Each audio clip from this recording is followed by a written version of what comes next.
Bismillahirrahmanirrahim. Alhamdulillahirabbil alamin wassalatu wassalam ala asyrafil anbiya'i wal mursalin wa ala alihi wa sahbihi ajma'in. Subhanaka la ilma lana illa ma 'allamtana innaka antal alimul hakim. Wala haula wala quwwata illa billahil aliyil azim. Wa bishrah li sadri wa yassir li amri wa hlul 'uqdatam min lisani yafqahu qawli. Allahumma zidna ilma warzuqna fahma birahmatika ya arhamar rahimin. Amma ba'd. Muslimin dan muslimat, hadirin dan hadirat, mudah-mudahan dirahmati dan diberkati Allah. Alhamdulillah, bersyukur berbanyak kehadirat Allah Subhanahu wa taala dalam peluang kesempatan kali ini kita dapat meneruskan kuliah kita daripada kitab Al-Halal wal Haram fil Islam Syekh Dr. Yusuf Al-Qaradawi. Mudah-mudahan kita mengambil manfaat daripada ilmunya di dunia dan di akhirat, insyaAllah. Dalam kuliah yang lalu, kita menyambung kuliah yang lalu, iaitu pada prinsip yang ke-9. Prinsip yang ke-9 daripada 11 prinsip. 11 prinsip yang disebut oleh Dr. Yusuf Al-Qaradawi dalam konsep halal dan haram dalam Islam. Dan kita berhenti dalam prinsip yang ke-9, iaitu pada menjaga diri daripada perkara yang syubhat. Iaitu menjaga diri daripada perkara yang syubhat.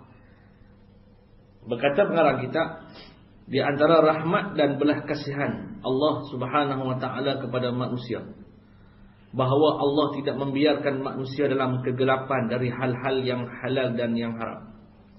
Tetapi Allah Ta'ala telah menjelaskan mana yang halal serta memperincikan pula yang mana yang haram. Sebagaimana bunyi firman Allah Subhanahu wa taala, wa qad fassala lakum ma harrama alaikum. Dan sebenarnya Allah Ta'ala telah memperincikan buat kamu segala yang diharamkan ke atas kamu.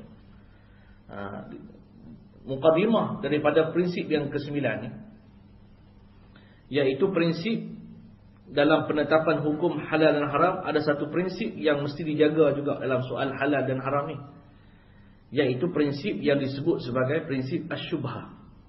Syubhat iaitu perkara yang samar-samar hukumnya, yang tidak jelas akan hukum halal ataupun hukum haram. Sama ada kita tidak jelas akan halalnya, maka ia jadi syubhah, ataupun tak jelas akan haramnya pun jadi syubhah juga. Bukan bermakna tidak jelas akan haram sahaja yang disyubhah, tidak. Tidak jelas akan halal pun syubhah, tidak jelas akan haram pun syubhah juga. Kalau kita tak pasti ini haram, betul-betul haram, maka syubhah. Bukan kata tak pasti ini halal, halal tak halal ni jadi syubhah, tak. Kalau tak pasti akan satu benda itu haram pun dia anggap syubhah juga. Maknanya kita nak ambil satu benda yang pasti dan jelas akan halal, dan menolak satu benda yang pasti dan jelas akan haram, barulah kita tolak, kan? Dan kalaulah kesamaran antara kedua-duanya itu disebut sebagai syubhah, syabaha. Daripada perkataan syabaha. Syabaha ni maknanya samar ataupun menyerupai, kan? Dalam hadis menyebut man tashabbaha biqaumin, barang siapa yang menyerupai dengan satu kaum, fahuwa minhum, maka mereka daripada kaum itu. Ataupun dalam ayat yang Quran menyebut ayatun mutasyabihat, ayat yang mutasyabihat, yang sama-samar. Sebagai contoh ayat yang Allah sebut yadullah, Allah ni tangan. Jadi itu ayat mutasyabihat.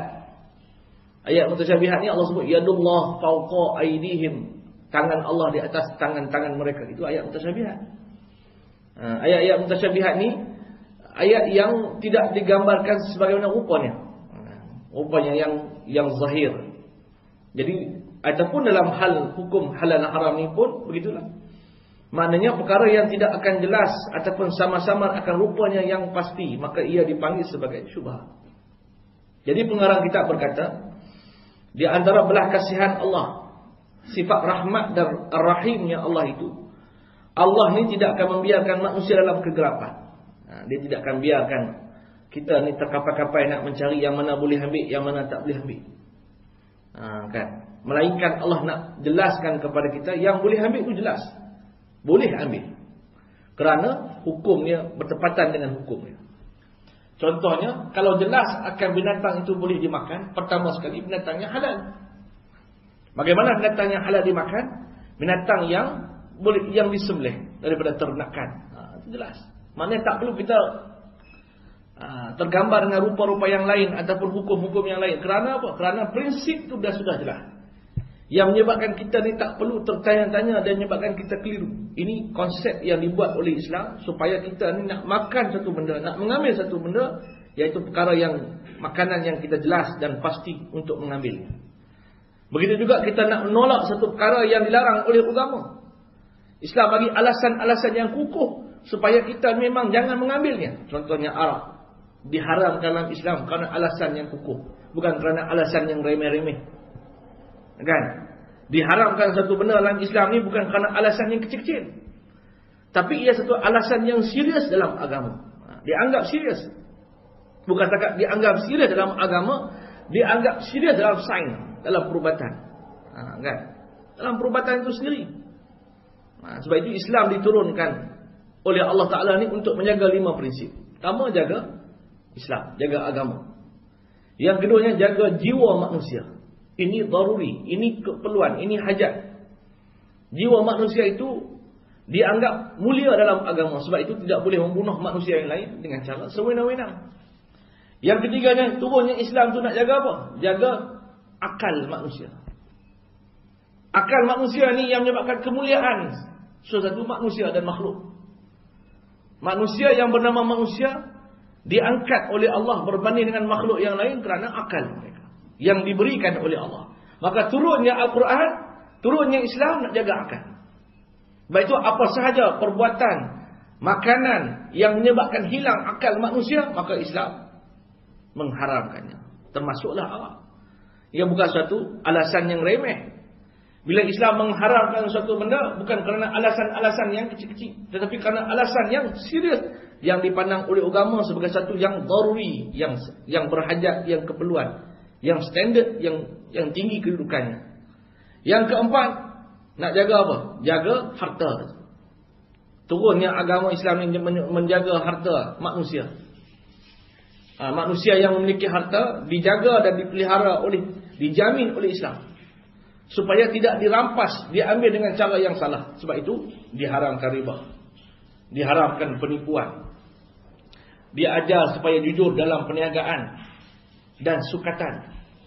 Wailul lil mutaffifin, celakalah bagi orang yang menipu dalam perniagaan dan persukatan. Allah Ta'ala sebut dalam Quran. Orang yang meniaga, pastikan dia jujur dalam sukatan dan ukuran. Ukur simen, ukur besi, semua ni kena jujur. Allah Ta'ala sebut, walaupun dalam ayat itu berkaitan dengan timbangan dan ukuran, tapi ia merangkumi semua aspek ukuran. Orang yang timbang nasi, timbang beras, timbang buah. Orang yang buat jalan, timbang simen, ukur simen, potong besi. Semuanya disuruh oleh agama supaya jujur. Karena Islam memandang bahawa Islam menjaga harta. Kan? Pernah Nabi SAW datang ke satu pasar. Nabi seluk satu, longgokkan buah. Nabi seluk tangan Nabi ke dalam longgokkan buah. Tengok-tengok di bawah tu basah. Nabi tanya, kenapa ni? Basah. Basah yang ada di bawah ni kenapa? Kerana hujan semalam, dia kata. Hujan semalam. Lalu tuan kedai tu buat macam mana? Buah yang terkena hujan yang semalam tu, yang terkena hujan diletakkan di bawah. Buah yang tak kena hujan diletakkan di atas, untuk mengaburi pandangan orang yang membelinya ataupun pelanggan. Nabi kata tak, jangan buat begini. Nabi kata ini menipu. Kalau yang kena hujan tu bagi nampak supaya orang boleh pilih. Kalau dia nak ambil yang kena hujan, ambil yang kena hujan. Kalau dia tak nak ambil yang tak kena hujan, ambil yang tak kena hujan. Jangan menipu. Jangan letak di bawah, menyembunyikan seolah-olah di atas tu semua elok. Yang buruk tak di bawah, supaya bila kau masuk dalam plastik, orang tak perasan rupanya yang bawah tu sudah kena air. Ini jujur. Ini diajar oleh Islam. Kan? Diajar oleh agama. Sebab itu Allah Ta'ala mencela dan melaknat, wailul lil mutaffifin, celakalah bagi mereka yang menipu dalam sukatan dan timbangan. Kemudian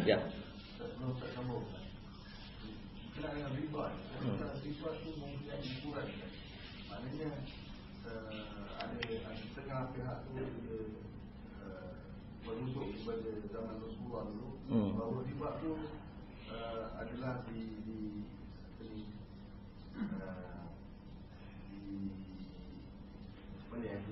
dibiasakan oleh orang Yahudi.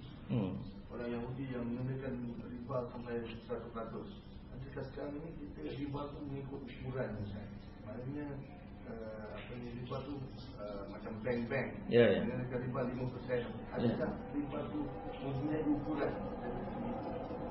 Riba ni bukan ikut, dia tak semestinya ikut ukuran. Apa-apa lebihan daripada manfaat, kita dapat lebihan manfaat daripada apa yang sepatutnya ialah riba.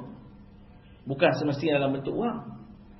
Dalam bentuk manfaat pun tak boleh. Contohnya, kita bagi pinjam kepada kawan kita duit.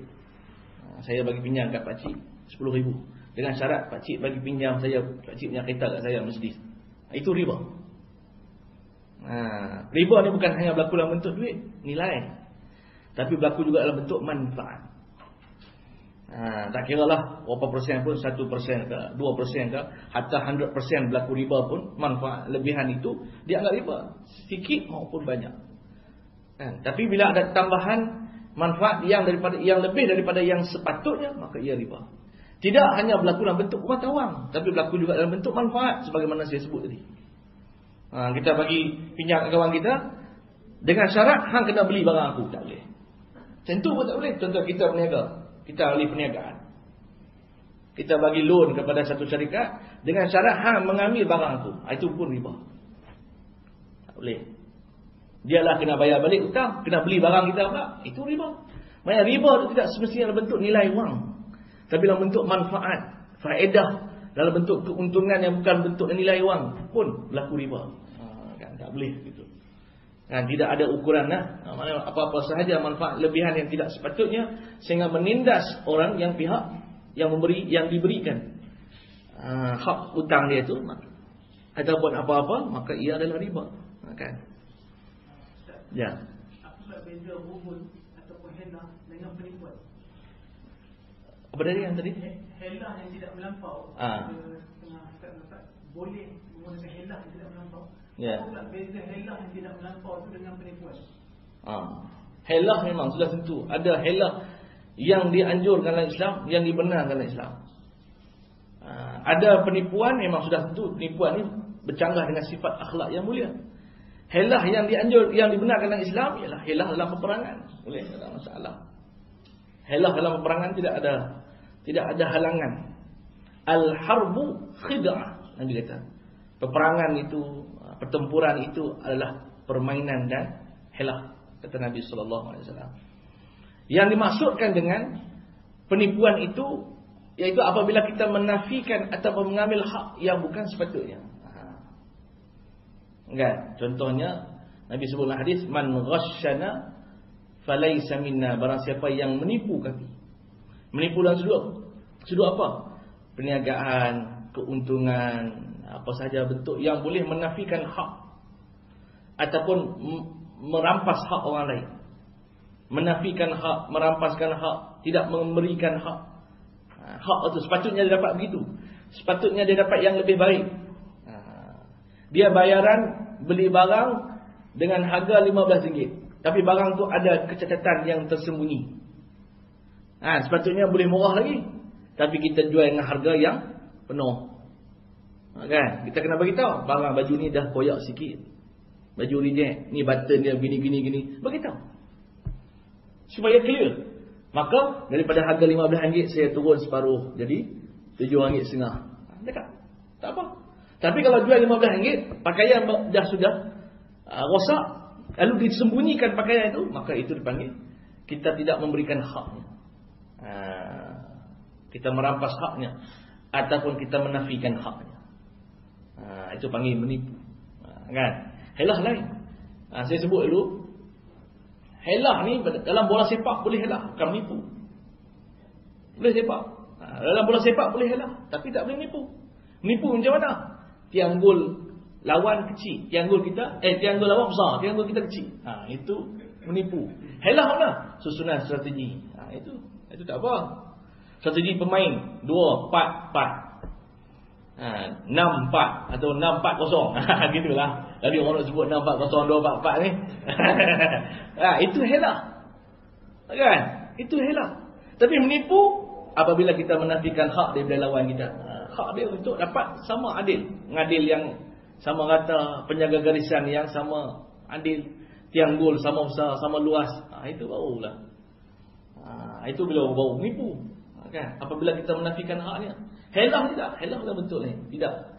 Tidak sama dengan menipu. Kemudian Allah Ta'ala telah menjelaskan yang mana halal serta mempericikan pula yang mana haram. Islam ni dah letakkan prinsip supaya bila kata halal, jelas. Prinsip dia halal yang jelas. Bila mengambil yang halal itu sudah mengikut prosedur-prosedur dia dah. Maka tak perlu diragukan lagi. Kan? Ataupun benda yang diharamkan dengan Islam sudah melalui prosedur-prosedur dah. Proses-prosesnya. Maka bila dah lalui prosedur-prosesnya, maka ia sudah dideklar sebagai haram, maka tak perlu kita ragu lagi. Kan? Itu prinsip dalam Islam. Supaya kita ni tak jadi keliru dan samar terhadap satu benda yang kita tolak dan satu benda yang kita ambil.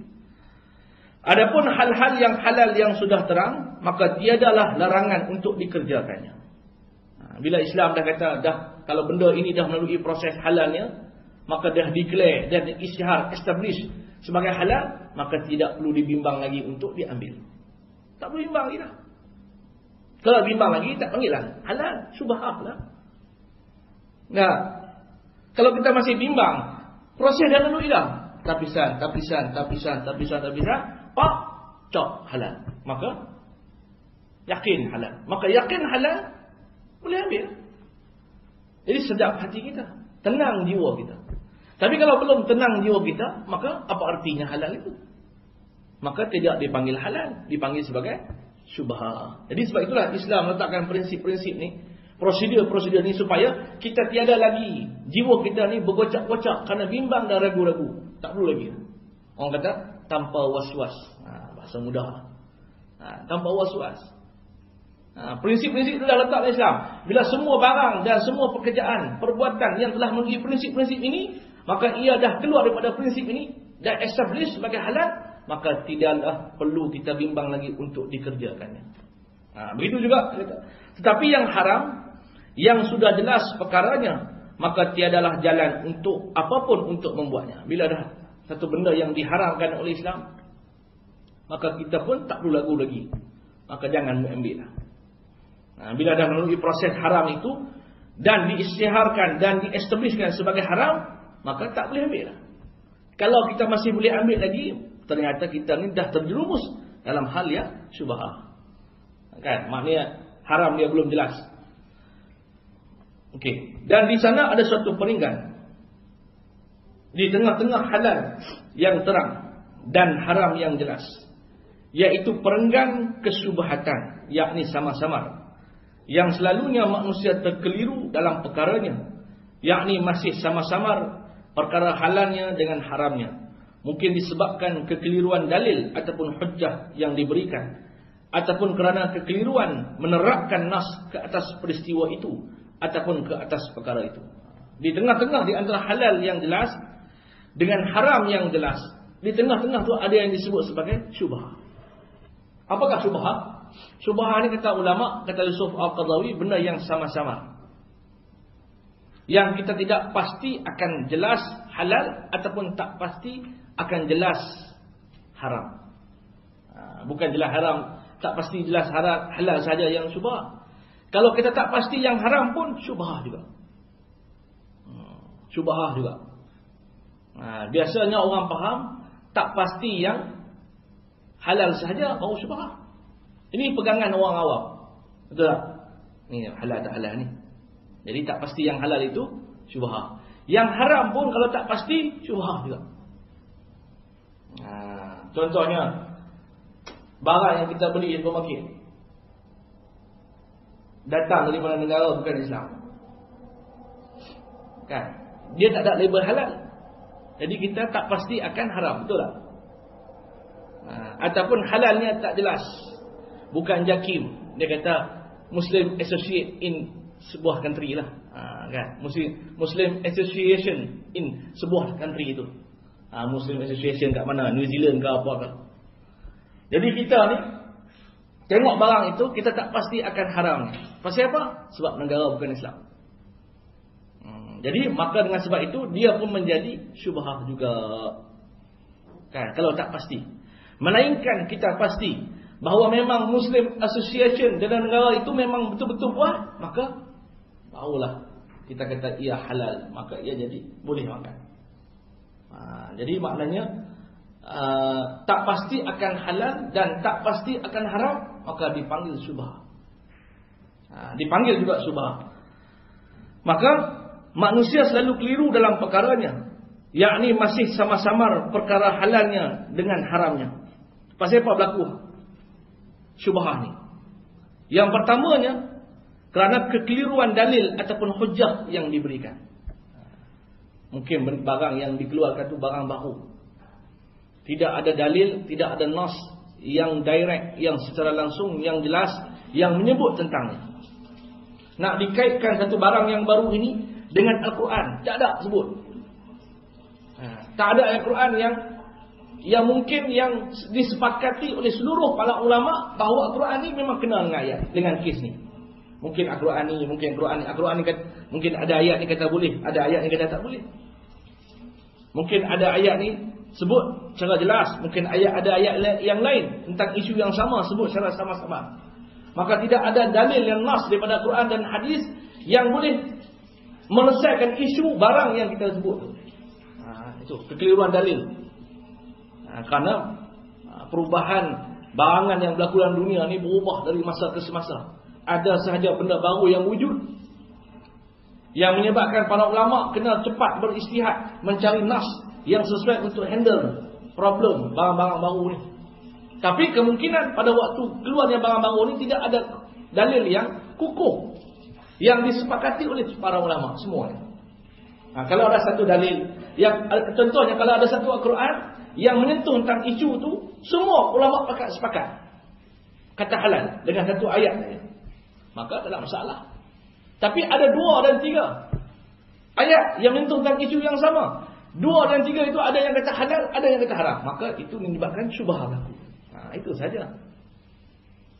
Contohnya satu benda yang keluar kan, ada ayat, 2 ayat Quran. Satu ayat kata tidak mengapa, satu ayat kata tak boleh. Macam mana? Jadi pada waktu itu dianggap oleh ulama barang tersebut sebagai syubhah. Itu dia berlaku kekeliruan syubhah. Melainkan sebab itu para ulama duduk sekali bincang, mengambil yang mana manfaat lebih besar ataupun mudarat lebih besar. Ada dalil Al-Quran kata boleh, ada dalil hadis kata tak boleh, contohnya. Jadi ulama duduk nak ambil yang mana? Nak ambil daripada dalil yang mengatakan tak boleh ke, nak mengambil yang kata boleh? Maka bila ulama dah sepakat ijma', baru kata tak boleh, kita guna yang mudaratnya lebih daripada manfaat, maka barulah keluar fatwa, barulah hilang syubhah. Tapi belum ada fatwa, maka ia dipanggil syubhah. Kenapa? Terdapat 2 ataupun 3 dalil yang berbeza pandangan. Itu ya, menyebabkan syubhah. Kan? Itu yang menyebabkan syubhah. Macam isu rokok lah. Macam isu rokok lah. Sampai sekarang tak boleh selesai. Pasal apa? Pasal tidak ada dalil yang jelas. Orang boleh katakan wala tulqu bi aidikum ila tahlukah. Ya, betul. Jangan kamu mencampakkan diri kamu dalam kebinasaan. Ada orang isap rokok, tak mati-mati, sihat dia. Ya, nampak tak? Kan? Ayat Quran kata jangan kamu mencampakkan diri kamu dalam kebinasaan. Saya tak punya orang kata isap rokok tu boleh. Kan? Tapi nak bagi tahunya kenapa tidak ada satu kesepakatan. Pasal apa? Pasal ada dalil yang sama-sama. Tak ada dalil yang jelas.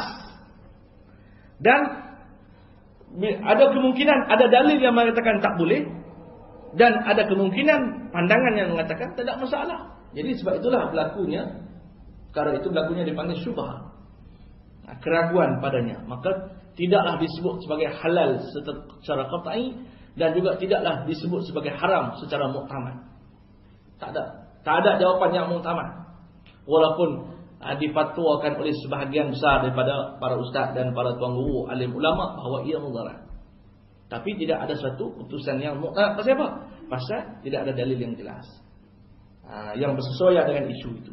Itu di antara punca yang jadi syubhah. Ataupun kerana kekeliruan menerapkan nas ke atas peristiwa itu ataupun ke atas perkara itu. Macam itu dia, tidak ada kesesuaian yang nas keliru. Mungkin ada di antara dalam Quran dan hadis ni ada pencanggahan dari sudut fahaman maksud dia.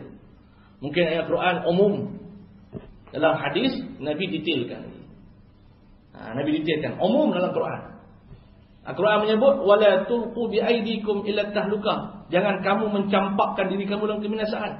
Semua hal, bukan kata rokok saja. Semua benda. Jangan mencampakkan diri dalam kebinasaan itu semua perkara, bukan rokok saja. Semua benda lah yang boleh menyebabkan kita ni mudarat, melakukan satu benda yang menyebabkan mudarat diri kita. Apa sahaja, bukan sahaja rokok semata-mata, maka haram dalam Islam. Tapi dispesifikkan oleh Nabi SAW. Nabi yang spesifik dalam hadis.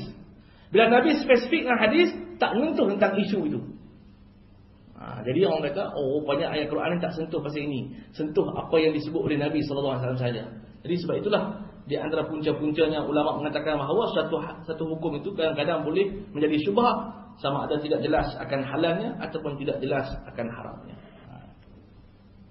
Maka Islam telah menjadikan garis kewarakan diri kepada orang Muslim supaya meninggalkan perkara-perkara yang syubhat, supaya tidak terjerumus kemudiannya kepada perkara-perkara yang benar nyata haramnya.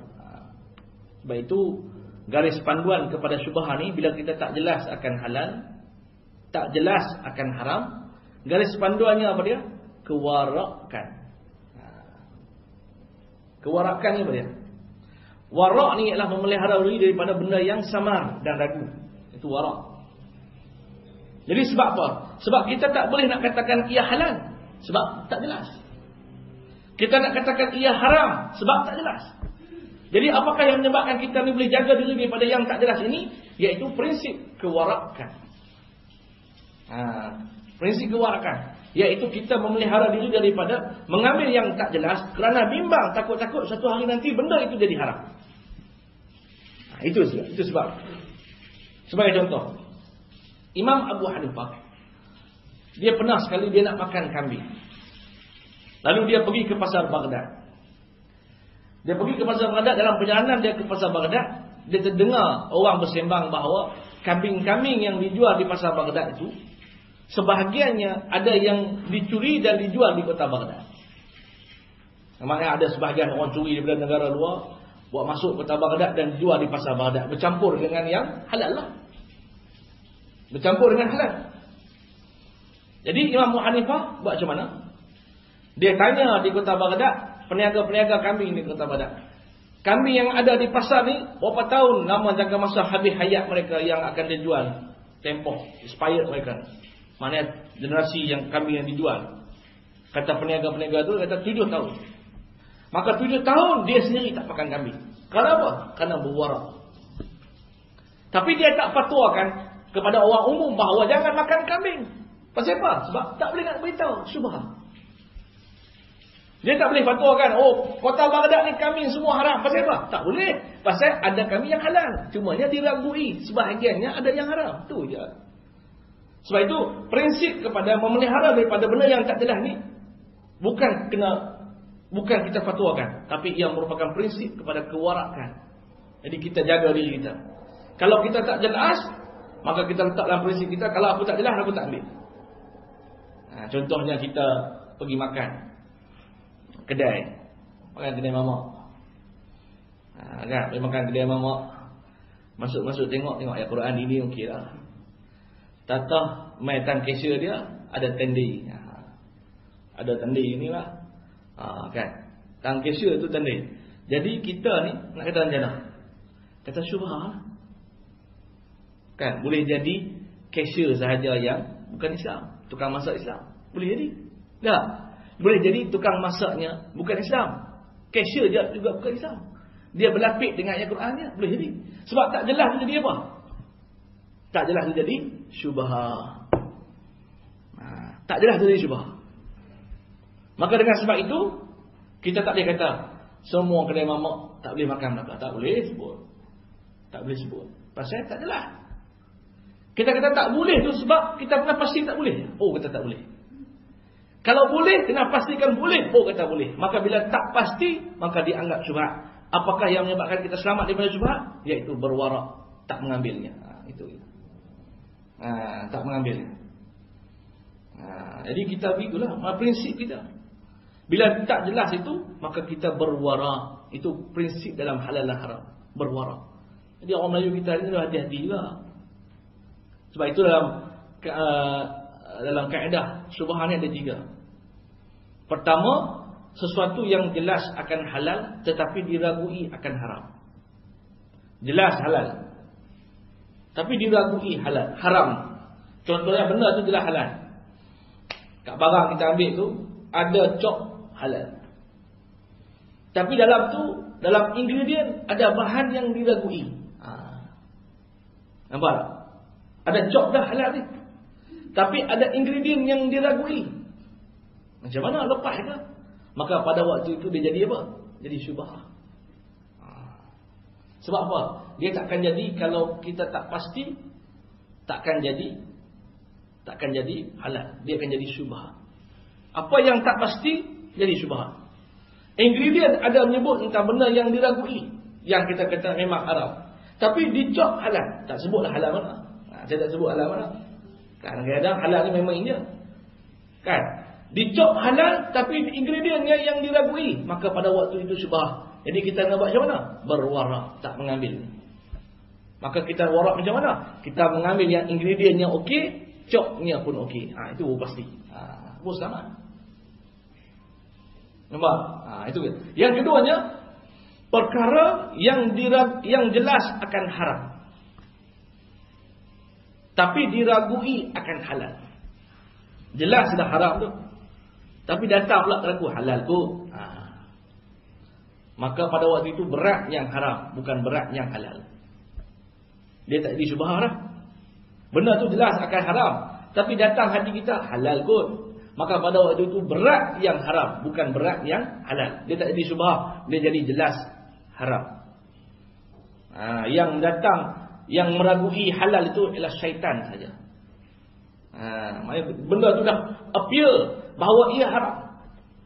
Pada zahirnya haram, pada batinnya pun nampak haram. Maka datang pada hati kita pula, halal kot, tak apa kot. Pada waktu itu dia tak jadi syubhat, dia jadi jelas akan haramnya juga. Kekal kepada haram, maka tak boleh ambil. Yang pertama tadi, jelas akan halal, tetapi diragui haram, dia jadi syubhat. Jadi kalau kalaulah kena ambil, tidak ada pihak lain, ambil. Tapi kalau berwarak, jangan ambil. Itu kaedah dia. Berwarak ni bukan totally qat'i, mu'amad, tak boleh ambil. Faham tak saya sebut ni? Berwarak bukannya muktamad, tak boleh. Tetapi berwarak ini berhati-hati tidak mengambilnya. Itu kaedah. Berwarak. Bukan muktamad tak ambil. Bukan muktamad tak ambil, berwarak. Berwarak itu berhati-hati mengambilnya. Kalau kita tidak ada pilihan lain, ambil. Tapi kalau kita ada pilihan lain, selamat dengan kita meninggalkannya. Cara dia menyelamatkan diri. Tapi kalau benda itu jelas haram, maka memang jelas tak boleh mengambilnya. Muktamad. Muktamad jelas tidak boleh mengambilnya. Yang ketiga, kata ulama, sesuatu yang tidak pasti ataupun diragui akan halalnya dan diragui akan haramnya juga, maka sudah tentu jadi syubhat juga. Kan? Diragui akan halal dan diragui juga akan haram, maka syubhat juga. Ini 3 bentuk. Okay. Kemudian Islam telah menjadikan garis kewarakan diri kepada orang Muslim supaya meninggalkan perkara syubhat, supaya apa? Tidak terjerumus kemudiannya. Itu tujuan dia. Orang yang berwarak ni adalah orang yang tak mau jatuh kepada haram kemudiannya. Jadi kalau kita tak pasti akan halalnya, maka kita tak mengambil. Pasal apa? Pasal satu hari nanti orang keluar surat khabar kata benda ni haram. Sudah kita dah makan dah. Sebab itu kita berwarak ni menyelamat diri. Bukan kita keluar hukum, kita menyelamatkan diri. Dia bukan satu putusan muktamad. Tapi kalau kita terpaksa mengambil kerana tidak pilihan lain, ataupun kerana kita ni tidak ada terpaksa mengambilnya dan tidak ada pilihan lain, maka kita mengambilnya. Maka bila satu hari nanti jelas akan hukumnya, sama ada halal ataupun haramnya, maka kita beristighfar kepada Allah. Sama. Mudah-mudahan. Kan? Sebab sifat warak ni warak ni bukan boleh difatwakan. Macam para mufti keluarkan, semua orang Islam kena berwarak daripada syubhat, tak boleh. Dia keluarkan mufti ni keluarkan fatwa yang muktamad saja. Yang jelas sebut boleh halal. Yang haram jelas maka haram. Yang syubhat tak boleh, dia tak boleh sebut. Dia tak boleh keluarkan hukum. Dia hukum ni adalah berwarak. Yang tak jelas halal, yang tak jelas haram, dia panggil hukumnya berwarak, iaitu memelihara diri kerana dibimbangi takut jatuh kepada haram pada kemudiannya suatu hari nanti. Itu tujuannya. Jadi kalau kita bimbang satu hari nanti, ataupun kalau kita tak berwarak, lama kelamaan kita beringan-ringan dengan haram, maka kita jatuh kepada haram juga. Sebab itu dia anjurkan juga kita supaya berwarak walaupun tak jelas. Pasal apa? Pasal kalau kita tak berwarak, nanti kita akan mempermain-main dan mempermudahkan yang halal dan yang haram. Jadi kita ambil ringan, pandang ringan, pandang enteng. Sebab itulah dia anjurkan di antara akhlak iaitu berwarak, iaitu memelihara diri, menyelamat daripada perkara yang haram. Dan ini termasuk dalam kaedah sadduz zara'a. Berwarak ni termasuk dalam kaedah dalam usul fiqh, dia panggil sadduz zara'a, menyekat kemudaratan sebelum berlaku. Sekat dulu, takut bimbang jadi yang tak baik. Maknanya satu-satu benda berlaku, takut diisytihar dan diestablishkan sebagai haram, maka kita ni dulu tak selamat diri kita. Maka aku dah terambilnya pada waktu aku ragu, walaupun pada waktu itu tak jelas. Maka kerana aku tak jaga diri aku, maka selepas 2 minggu baru tahu kata memang jelas akan haramnya. Maka sebab itulah berwarak ini bersifat sadduz zara'a, iaitu menyekat sesuatu kemudaratan sebelum berlaku. Macam hukum-hukum Allah ni semua bersifat sadduz zara'a. Hukum-hukum Allah, iaitu contohnya hukum dalam senarai jenayah, dalam senarai hukum dalam jenayah Islam bersifat sadduz zara'a. Kan, menakutkan penjenayah dengan ancaman-ancaman hukuman yang berat semata-mata untuk bersifat sadduz zara'a, menyekat sebelum kemudaratan berlaku.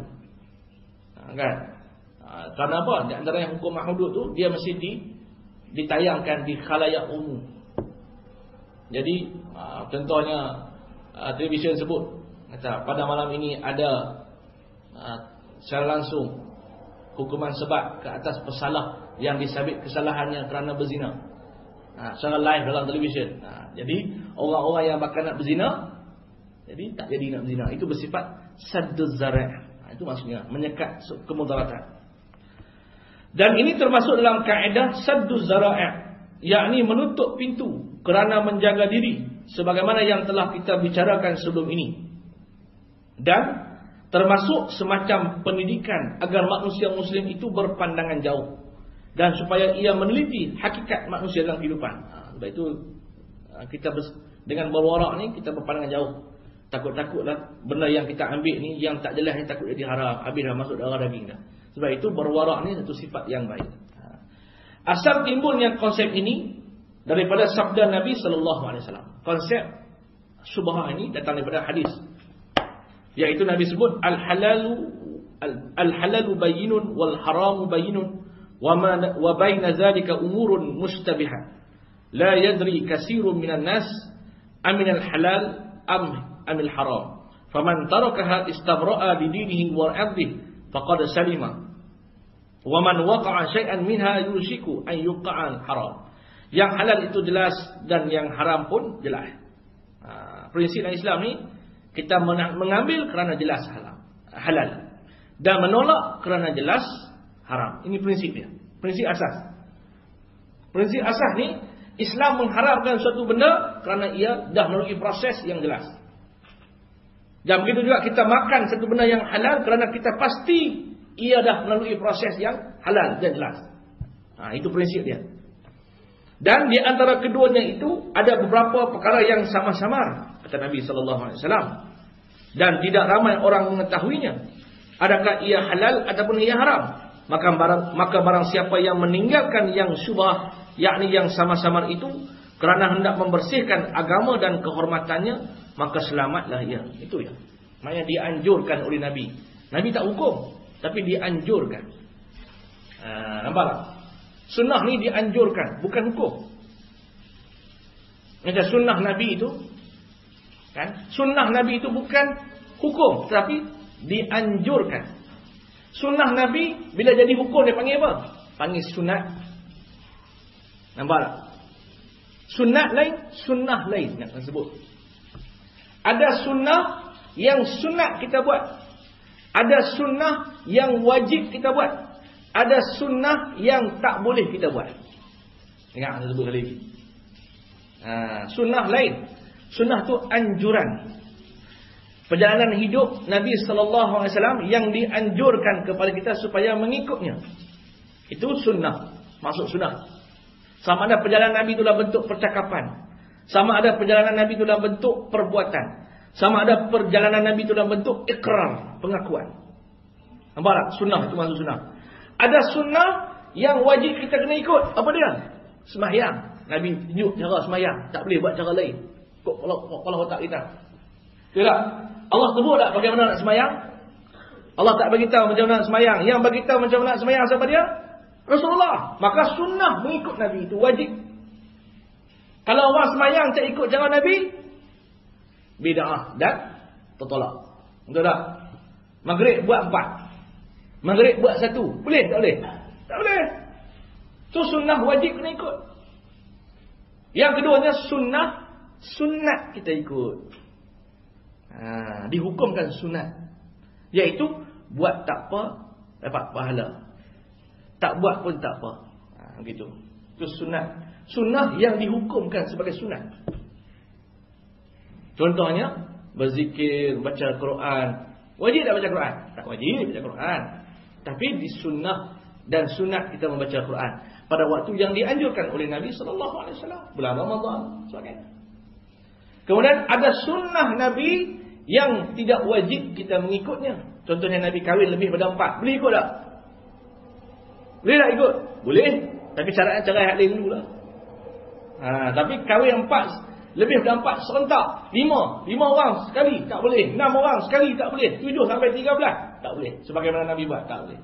11. Beristerikan 11 sebagaimana Nabi tak boleh. Itu sunnah Nabi. Tapi tak boleh kita ikut. Kita hanya 4 sahaja. 4 sahaja. Ini kena faham. Kan? Baik itu sunnah itu anjuran. Begitu juga berwarak. Berwarak ni adalah anjuran. Dia bukan hukum. Hukum itu halal, jelas. Hukum itu haram, jelas. Maka kalau tak jelas akan haramnya dan tak jelas akan halalnya, kita dianjurkan supaya berwarak.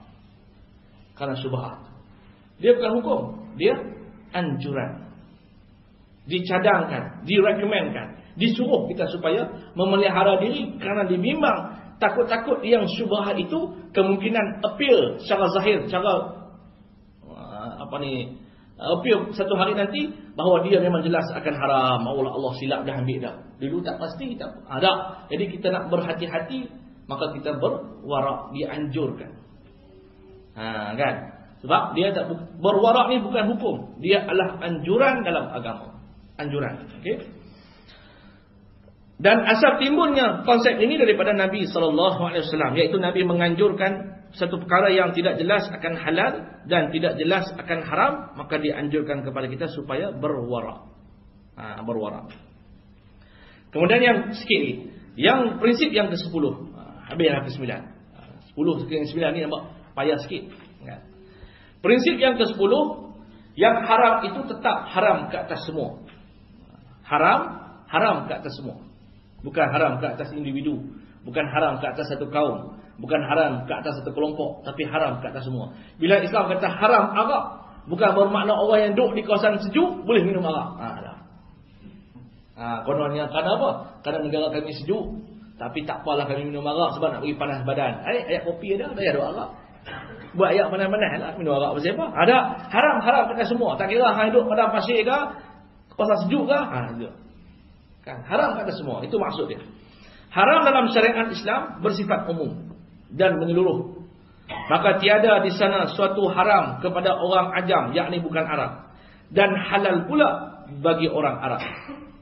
Tidak ada satu benda yang bagi orang bukan Islam yang bukan Arab haram. Bagi orang Arab pula halal. Dah. Bila haramnya haram kepada Arab bukan Arab. Bila halalnya halal kepada Arab, halal juga kepada bukan Arab. Kan? Dan begitu pula tiada suatu perkara yang dilarang ke atas orang hitam, lalu dibolehkan pula perkara yang sama ke atas orang kulit putih. Kan sebagaimana berlaku kat mereka dulu ataupun apatit. Benda ni tak boleh, orang kulit hitam tak boleh makan, orang kulit putih saja. Kedai ni tak boleh dimasuk oleh kulit putih. Tak boleh masuk kulit hitam, orang kulit putih saja. Tanah sini tak boleh masuk orang kulit hitam. Tanah ni untuk kulit putih saja. Ini tak dianjurkan Islam seperti itu. Dan tiada di sana suatu yang dibolehkan ataupun dibenarkan secara berleluasa buat satu tingkat daripada manusia ataupun suatu kumpulan dari kalangan mereka dapat melakukan atas nama kebenaran mutlak, iaitu apa yang dituntut oleh hawa nafsu mereka, disebabkan barangkali mereka para kahin, yakni pastur, rahib ataupun raja yang berpangkat tinggi. Tidak langsung. Tidak juga dia kata dihalalkan kepada suatu kelompok masyarakat. Kelompok lain tak. Raja-raja boleh, orang awam tak boleh. Ada Islam tak amalkan begitu. Jenayah bagi orang raja, golongan raja pegawai-pegawai tinggi, orang pangkat-pangkat tinggi bila buat jenayah tak apa. Orang bawah kena. Tak boleh. Islam sama dia. Tidak boleh dikecualikan. Bila kata jenayah, semualah peringkat atas sampai ke bawah tetap haram, dilarang dalam agama. Kan, tak kira, tak dikecualikan siapa-siapa pun. Bahkan seorang Muslim itu tiada mempunyai keistimewaan apapun buat dirinya yang boleh menjadikan yang haram kepada yang lain bertukar menjadi halal pula bagi dirinya disebabkan pangkat ataupun kedudukan. Tidak boleh jadi alasan kita di pangkat tinggi, lalu yang halal, yang haram kepada orang lain halal bagi kita. Sebagai seorang ustaz, dah kata. Ustaz tak apa, ustaz boleh. Dah tak boleh. Bila haramnya, ustaz ke tak ustaz ke, tuan guru ke tak tuan guru ke, haram tak boleh ambil juga. Kan, tidak dikecualikan kepada puak-puak, golongan-golongan, kumpulan-kumpulan tertentu dalam satu hukum. Bila hukum dihukumkan halal, maka semuanya halal boleh ambil. Daripada apa-apa peringkat dan kedudukan pun. Dan dihukumkan haram, semuanya tak boleh ambil. Walaupun daripada setinggi-tinggi pangkat, sehinggalah serendah-rendah pangkat. Kan? Dan tidak sama sekali tidak. Kerana Allah Ta'ala itu adalah Tuhan bagi semua orang. Dan syariat Allah juga untuk semua orang. Apa yang dihalalkan Allah dalam syariatnya, maka dia itu halal bagi sekalian manusia. Maksudnya Allah ni Tuhan bagi semua manusia. Dia bukan Tuhan bagi kelompok tertentu, Tuhan bagi kelompok ni orang Melayu saja, kelompok Cina saja tak, Arab saja tak. Bila Allah Ta'ala halal, halal bagi Arab, halal bagi Melayu. Bila Allah kata haram bagi Arab, haram bagi Arab, haram bagi Melayu. Kan? Apa yang dihalalkan oleh Allah dalam syariatnya, maka dia itu halal bagi sekalian manusia. Dan apa yang diharamkan oleh Allah, maka dia itu haram bagi semua manusia sampailah hari kiamat. Sampai hari kiamat. Kan? Kalau haram, haram sampai kiamat. Sebab itu haram tu bila diputuskan haram, dia tak berubah dah. Syubhah tu boleh berubah. Sekarang ni kita nampak macam haram. Kemungkinan bau ni declare kata, oh boleh pula. Kan? Macam-macam lah. Ataupun sekarang ni kita nampak macam halal, kata selepas beberapa bulan declare sebagai haram. Itu hukum. Sebab itu dia tak panggil syubhah. Dia tak panggil hukum, dia panggil syubhah. Tapi hukum muktamad. Bila kata haram, haram sampai bila-bila. Kan? Bila kata halal, halal sampai bila. Dia tak akan berubah sampai hari kiamat. Misalnya mencuri itu adalah haram. Sama ada si pencuri itu seorang Muslim maupun bukan Muslim. Curi ini haram. Sebab itu kita tak boleh kata orang Islam kalau mencuri, merompak di rumah bukan Islam, tidak mengapa. Tak boleh. Kan? Tak boleh. Ataupun kita membiarkan orang bukan Islam mencuri, walaupun kita laksanakan hukum Islam. Dah. Walaupun mereka tak berhukum, mereka tidak didakwa dengan hukum cara Islam, mereka tetap akan didakwa dengan hukum konvensional, bagi pilihan, ataupun hukum agama mereka. Tak akan terlepas. Sebab Islam memandang yang mencuri itu haram. Haram pada semua. Kerana apa? Kerana Islam ni agama bersifat universal. Bila pandangan Islam mengatakan haram, sebenarnya ia disetujui oleh semua akal manusia. Bila Islam declare sebagai baik dan halal, baik dan halal yang dideklar oleh Islam itu sebenarnya baik bagi akal, bagi orang Islam, dan baik bagi semua akal manusia. Ini sifat Islam. Dia sifat universal yang boleh diterima oleh semua manusia. Kan? Begitu pula sama ada seorang yang kena curi itu seorang Muslim maupun bukan Muslim, maka hukuman yang dijatuhkan itu mesti tidak kira keturunannya ataupun pangkatnya ataupun kedudukannya. Inilah yang dilakukan oleh Rasulullah sallallahu alaihi wasallam. Apa yang diisytiharkan oleh Nabi apabila Nabi diminta untuk memberi syafaat kepada seorang perempuan keturunannya baik-baik yang disabitkan kesalahan mencuri. Sahabat memujuk Nabi sallallahu alaihi wasallam, "Ya Rasulullah, ni perempuan ni orang yang baik, bapak dia orang hebat, gini-gini. Lepaskanlah dia daripada kesalahan, daripada hukuman." Nabi kata tak boleh. Inilah yang menyebabkan bangsa dahulu musnah, tamadun dulu jatuh. Pasal apa? Pasal bila dilakukan jenayah oleh orang yang hebat, orang yang bangsawan, dilepaskan. Jenayah dibuat oleh orang yang mustada'afin, orang yang susah, dihukum. Inilah menyebabkan musnahnya tamadun umat dahulu. Kan? Kalau orang rasuah RM200 kena tak kena, televisyen, metro semua keluar. Kan? Televisyen keluar RM200 tu. RM200 tu rasuah. Televisyen 3 hari 3 malam. Muka dia siap orang tu. Hak 200 juta lepas hidup lah. Televisyen tak masuk. Inilah kata Nabi SAW. Inilah Nabi kata yang menyebabkan tamadun umat dahulu runtuh pasal inilah. Itu Nabi kata apa? Waimullah law saraqat Fatimah binti Muhammad laqata'tu yadaha. Demi Allah kata Nabi, kalau anakku Fatimah mencuri sekalipun, aku sendiri akan potong tangan dia. Kata Nabi SAW. Dia Nabi memperteguh dan mempertegaskan bahawa hukuman ini untuk semua, tak kira siapa-siapa. Bila dikatakan haram, haram semuanya. Bila dikatakan halal, halal untuk semuanya. Sebab itu Islam ni bila dijamin halal, orang bukan Islam boleh rasa nikmatnya halal ni sebagainya. Bila Islam kata ini tak boleh, maka dirasai mudaratnya oleh semua orang kalau dilakukannya. Dan insya-Allah sekarang itu mudah-mudahan kita semua akan datang pada prinsip yang ke-10 dan kita akan masuk prinsip yang terakhir insya-Allah akan kuliah akan datang, iaitu prinsip yang ke-11, iaitu darurat. Bab darurat. Bab darurat ni penting juga. Ramai orang sebut pasal darurat ni. Macam mana darurat ni insya-Allah. Aqul qawli hadza wa astaghfirullahal azim li wa lakum wassalamu alaikum warahmatullahi taala wabarakatuh. Subhanakallahumma bihamdika asyhadu an la ilaha illa anta astaghfiruka wa atubu ilaik. Wal 'asri al insana lafi khusr amanu wa 'amilus shalihat wa tawassaw bil haqq wa tawassaw bis sabr.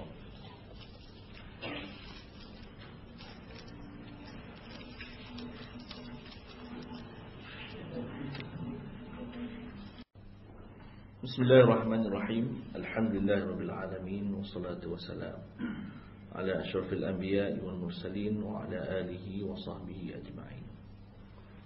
Subhanaka la ilma lana illa ma 'allamtana innaka antal alimul hakim.